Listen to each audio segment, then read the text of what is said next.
Saturday, and I know that it's a weekend that you always want to plan, prepare for the brand new week, spend time with family members, friends, and associates. But here we're looking at strategic management, where we discuss leadership, strategy, and management with our regular guests on the program, Mr. John Wesey, CEO of Psyntech Nigeria Limited, a strategic management consultant. Nice to have you, and happy weekend to you, Mr. John Wesey. Thank you, Otto.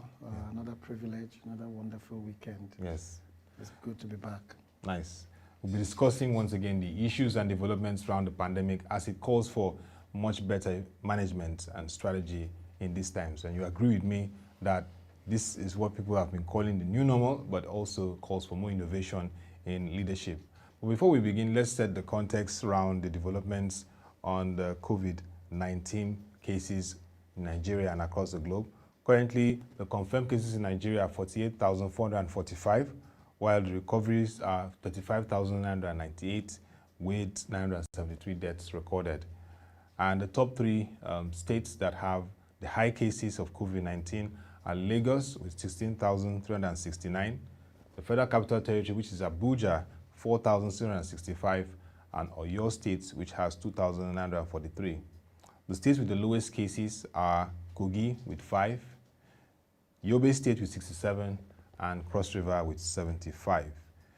At the global level, the top three countries with the high cases are United States of America with 5.4 million, Brazil with 3.2 million plus, and India with 2.53 million plus cases. Globally, the confirmed cases are 21,276,600. The countries with the lowest cases, most of them you may not heard their name before, Anguilla has 3, St. Pierre Miquelon has 4, while British Virgin Islands, I know most of you have heard that, has 9. Nigeria, in terms of positioning and currently in the globe, second to South Africa. When it comes to Africa, South Africa is number 5 in terms of global confirmed cases. So today, we're looking at this context, Mr. Wesey, we'll look at the second wave. There's much talk about the second wave coming and the impact it will have. And there's been a lot of debates for leaders across the world on how to manage the reopening of socio-economic activities across the globe. So let's look at Nigeria. So far, we've seen that graduating classes have resumed classes, and also markets have resumed. And the area of your own contention, religious worship centers like Ogun State, just announced this weekend that they're reopening worship centers, and tourism activities across the globe are beginning to pick up. So in terms of managing this whole situation to really guard against the impact of the second wave, what are your thoughts for Nigeria first, knowing that Nigeria is a densely populated country in Africa? Thank you, Otto. I think, firstly, again, we must say thank you to the federal government through the NCDC and all the works they've done, the effort they've done. And like I've always said in previous of our sessions, certain results will make you to be proud about your country. We may have set lots of discouraging events or statistics, but when we see where something is good, let's commend. The NCDC, they've done very well. Not just the NCDC, if you also look at the West African sub-region, all right, the coordination between ECOWAS states, it has also been very fantastic. So you could see they are doing their best within the resources they have. So now let's come about the second wave. What are we seeing that is creating a second wave, Otto? What is creating the second wave is as a result of countries that have relaxed lockdown and say businesses and schools should do what? Should reopen, should open back. Is that not so? That's the experience you are seeing in Spain. That's the experience you are seeing in the UK or in Europe generally. And what are they now doing? They are rolling back. That was the same experience that happened in Japan and South Korea. These were countries, when they started, they were able to nip it in the bud, and the whole world was saying, wow, wow, wow. So what does this tell us? Let's come back home. If we don't take responsibility with government relaxing businesses and social religious centers, social gatherings. If we do not keep to these guidelines, then the second wave will come. And the second wave will be bad. Will be very bad for us. Very, very bad. Will be very bad for us. So that's because, Otto, there is still no vaccine. Because if there was a vaccine, we will know what to do. No, Russia has said you get my point. A global vaccine, which is they've mentioned that. So we will wait and see what the impact or the results of that. So if you look at our climb, the churches that are rolling out, the guidelines are clear. You know, churches, mosques, whatever religious bodies. 50% capacity. Whatever the religious body. Please keep to the guidelines. One, people are already stressed. What causes stress? High blood pressure, anxiety. Then people have lost their jobs. Yes. Okay? So a lot of people have underlying health issues. Okay? So this is not the time to want to prove what is non-existent. Because no matter what your faith is, or my faith is, or the level of my faith or belief or understanding of whatever, whatever faith my reason is, I must keep to the guidelines. Because wearing a mask alone has been proven to reduce what? Infection rate by 50%. This has been proven. Now, maintaining social distance or physical distancing increased that number by a whopping 10 to 15%. Do you know what that means? In social gatherings. So for us to avoid a second wave, which countries that have managed to still be conservative, not to open up completely, they are seeing the gains, and people's underlying health issues, immediately the anxiety drops and fear drops. You know, because why people are not traveling. For example, I've traveled a little bit. You know, the moment travels was allowed. You get my point? The airlines are still not people are taking caution, yes. Because people are still taking caution, and that's the wise thing to do. By rail. By the way, our rail travels in between Abuja and Kaduna is also going to start. I think they've rolled out. The minister had already given an orientation on what people should do in terms of how they should approach it. People must maintain. This is very important. So if we are able to maintain and implement the guideline, we will overcome the second wave. And hopefully, as we take this lifestyle, and above all, we should improve our hygiene.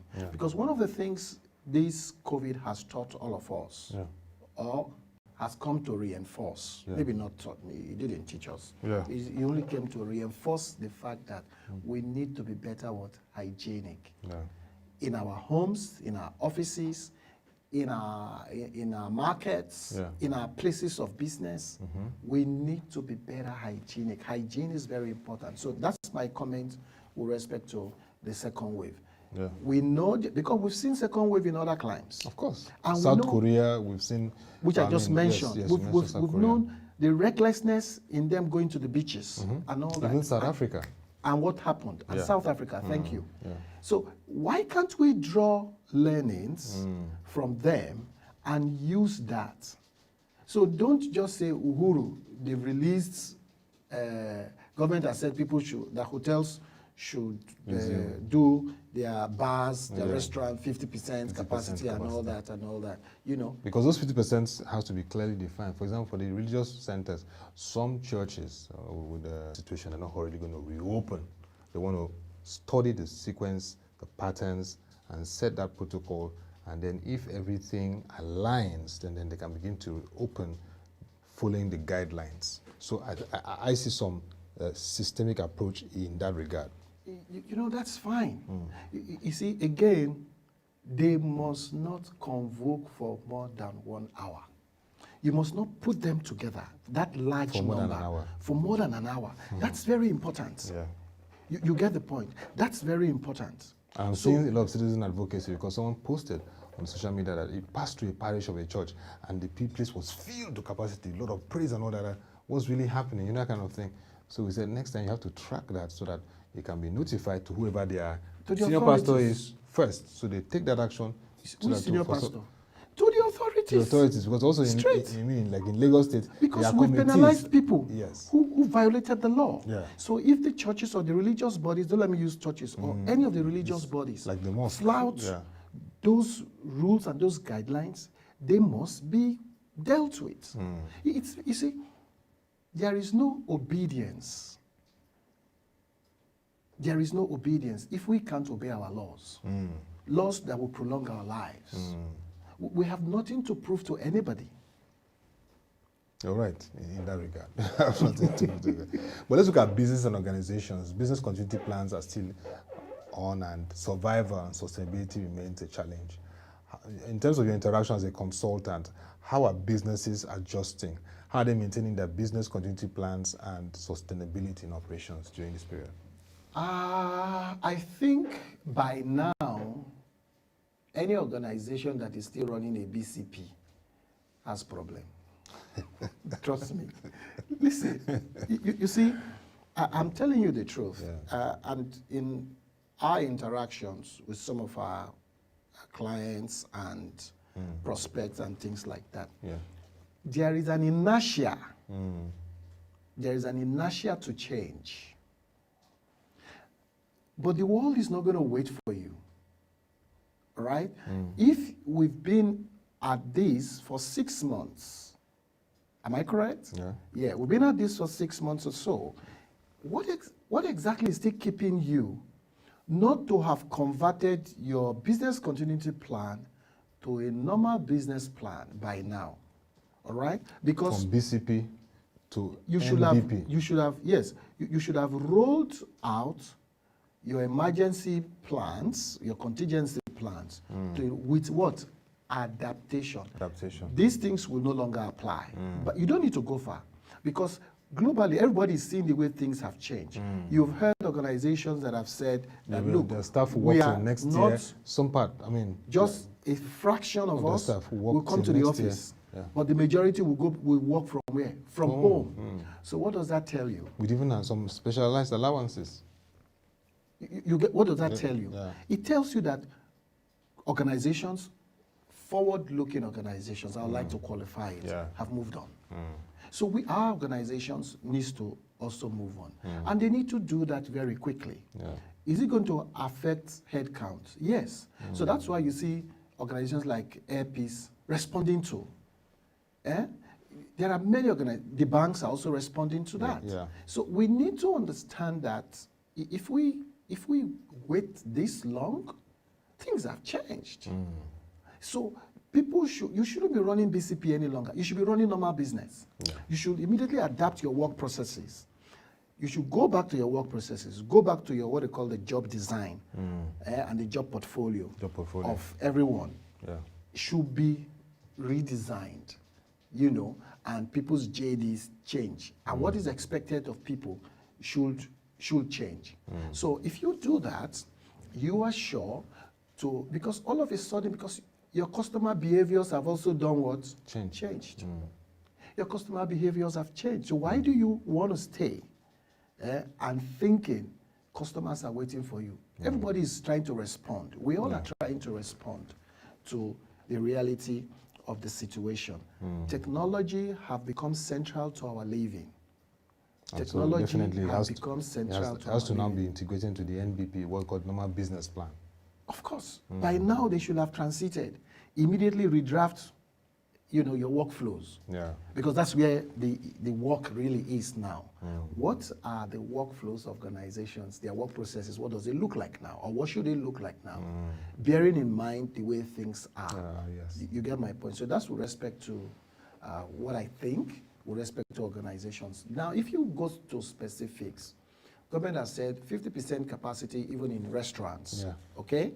That means in the bar, maybe swimming pool side or restaurant. Still, nightclubs are closed. Very busy events centers are still nightclubs will still be closed. Yes, because of the kind of interaction that goes there. In nightclub, you don't sit down. People jump, stand up. People prefer to be standing in nightclub from the time they enter till the time they leave. because the DJ is playing, music all is that. vibrating, Yeah. all kind of activities, and people are mingling and touching each other. The waiters are carrying. So the nightclubs will still be, unfortunately, those are people's means of livelihood. Now, that's another group of workforce. Yeah. No job, Even- no even- revenue. Even Mr. Wesey, I'm looking at also the big events managers. You know, events like we're heading to December, all those big events that characterizes the end of the year, festivals, big religious programs and all that. That again is another industry that will be affected.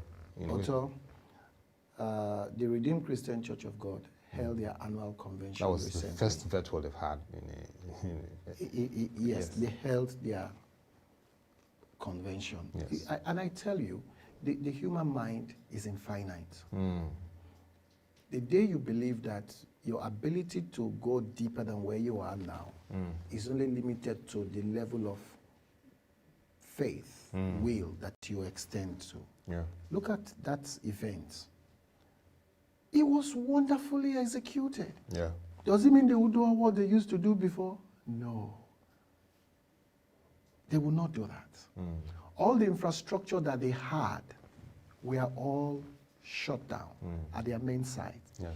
But the critical thing is, what is the mission for the annual convention?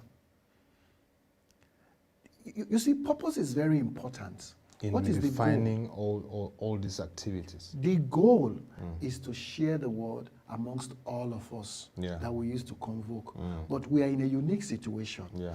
There are channels and mediums by which we can still interact. The only thing is that you are in your home, Yeah. you know, and we'll see, will corporate fellowships still take place? Yes. You see, the mind of man is infinite. Some people want to go to heaven. Some people say they want to go to Mars. Yeah. We can be talking about Yes. heaven later on. Yeah. I am in that club. I want to go to Mars. I want to be, no, that's just the truth. Yes. So that's to tell you that you find such places. What people are thinking, we should leave the previous yes. mindsets behind. I think I really get what you're saying, because even like next week in the capital market community, it's always a gathering, you know, of stakeholders. But now they're going to have it virtually. The first for the year, they're going to have it virtually. So in inference, for the creative industry who always benefits from this huge concert, all that, major artists and others can now begin to plan looking at virtual. But again, you know, the issues of the revenues and all that. But it can still be codified or digitalized. The capital markets Community. committee, when They're they want having to host Yes. their annual or biannual Biannual, events. yeah. You get my point. Listen, there are new jobs. Yeah. There are new skill sets at play. That event can hold in a hybrid. That event, Otto, can still take place in a hybrid. We can still convoke in an event center, but with limited numbers. Yes. Is that not so? Yeah. The truth is, you'll be amazed. The people we want, we can choose those that can come to that event center. Which is what has been happening in annual general meetings in this period. We can across choose companies. those. Yes. And say, some other people, you stay from your offices and join us live. There are skill sets that are required. You can't just do that by ordinary. There are very robust virtual event management solutions that you can use to host a conference of 3,000, 4,000. I have attended. Which is just highlighted. Skill sets. There are innovation. new skill sets. Yes. You see, that's how we tell people that technology does not take jobs away. It brings new skill sets. So you and I will now need to do what? Learn these new skill sets. So that's where the adaptation comes in. You and I need to learn these new skill sets. So that's what you see. So you could see, this has also talked about innovation. We've just talked about innovation. In the midst of these events coming, we can still host these events in hybrid. Okay? A limited number at the physical spaces because of the guidelines, and others will join us. Then we need to begin to look at others that will join us, that will join the event. How do we make the event real to them? They are not there physically, but that's where... That's where I take from the football community, UEFA and the Premiership. Fantastic. When you're watching a match, they have this way of bringing to the stadium on the stands through Zoom and all that technology, fans making that noise recorded and all that, and then fans are watching via Zoom selected, and it's still on. So it's not completely disrupted, but like you said, the adaptation. The mind of man, innovation. Yeah. So new skill sets have come. Yeah. So we now need to begin to understand how, who have these skill sets. Okay, if we don't have anybody that have it, who and who can we bring whatever we know they know to can put together and we reward them accordingly. So this is very important. I am not afraid of change. You know, and I think we have the opportunity. Everybody's embracing. I can see even at the governance level, Federal Executive Council, they're doing virtual meetings, Executive Council meetings. State governments are doing that. So, no, like you said, even if you don't want it, you have to just adapt if you're going to be relevant as an organization. I bet you the Federal Executive Council meeting has been taking place since COVID started. Yeah, they have been the most effective if they will tell us the truth. Yeah. In terms of measurement, in terms of effective decision making. Yeah. Because some people have been saying that even during this virtual, well, a lot of virtual activities have been happening, and even trainings. You've talked about prior to this interview, you said you've done a lot of trainings, virtually more effective, focused, and much, you're able to achieve a lot of things than you have to go to this place, meet up and all that. But again, it goes down to what we say, Mr. Wesey, the infrastructure to deepen the digital economy. Governments, states need to really work together to encourage more investment in broadband, because sometimes you're in the office, you want to work, and you hear the base station is down, or you're having challenges with the internet connectivity. So that's why they must invest more. Lagos State, I think other state governments should follow Lagos State example that have invested in, also they have a universal fiber optics, cable project that they are doing all over. It's something that I know the Minister of Communication, Digital Economy, Dr. Pantami, is working hard, but we need to see the implementation speed. That's not his job. Yeah.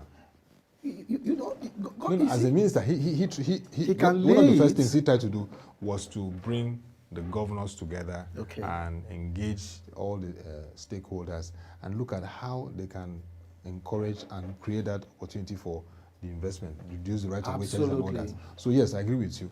There's also the place for more. That's wonderful. Yeah. If we do that, there are so many in a crisis. Yeah. Your sixth sense and my sixth sense should tell us, yes, there is a crisis, but what are the opportunities for us? What do we need to unlearn and learn afresh? Because what do we need to discard? In the academics, like you rightly said, like your kids are abroad, and even like my brother, they shared the experience that they're still doing learning and even finalizing the exams. But in Nigeria, most universities have been... They've done graduation online. Yes. But here, we're having the academic union saying we can't reopen and all that because we don't have that... It's mindset. So we need to really... I think as to... education also has to be our... we discussed this before. I disagree with them. Our students should, the people who say should resume, thank God. Universities need to really invest more in that area. They've resumed. It's also a lesson because we need to really move forward in that area. Nigeria will change. Pandemic or no pandemic, yes. Yeah. So Wesey, I guess you have a word for us today. Yeah, my word for today is amplify. What are you amplifying? And we could choose different words or phrases to describe that word, amplify. We could use another word for it, like magnify. Or if we use the current day slangs, what are you shouting aloud about? What's your shout out? What are you amplifying? The things you and I amplify will determine what people are seeing. Are you amplifying positivity or are you amplifying negativity? What you amplify is what eventually will define you, and it will affect you in 3 domains, maybe more: psychologically, mentally, socially, spiritually, and physically. What you and I amplify So my word for today is amplify. What are you amplifying? Check yourself and check the things around you, the things that are happening around you. If you amplify what you don't want to see, how will what you want to see come to be? If you amplify what you don't want to see, how will the real thing you desire to see, how will it come to be? That's the word for today. Thank you very much, Mr. John Wesey. Thank I you, mean, Otto. those words are very, very key for now. Amplifying what we want to see. Absolutely. Because when we amplify that, people can see that it's evident. And if there's anything that we need to amplify, it's how to amplify and leverage technology to get things better and miss the pandemic. Because despite the pandemic, life has to move on. We still have to get things done to move our nation, society forward. Thank you once again, Mr. John Wesey, CEO Psyntech Nigeria Limited, strategy management consultant, for these interesting discussions around leadership in the pandemic phase. And that'll be all for this edition of the Strategic Management Program on WebTV. You can log on to our website, www.prosciengi.com, to watch our videos and read our reports and stories. Till we come your way again next weekend, thank you for watching. Have a nice weekend and stay safe.